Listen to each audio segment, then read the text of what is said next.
What's going on, everybody? This is Scott, also known as ChaChingKing, and today I'm going to show you how to change your name in eBay.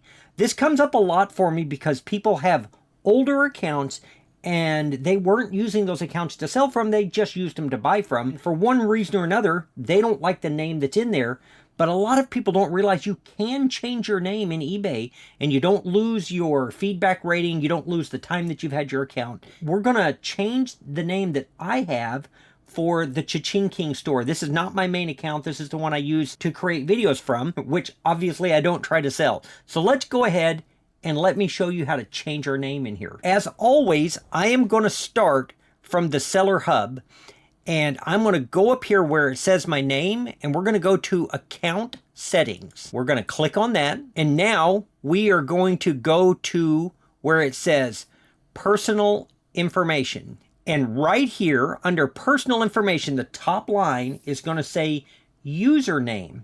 And we're going to click over here on the right-hand side where it says edit. Notice when you make this change, you won't be able to modify it again for 30 days. You'll notice that you can't include spaces.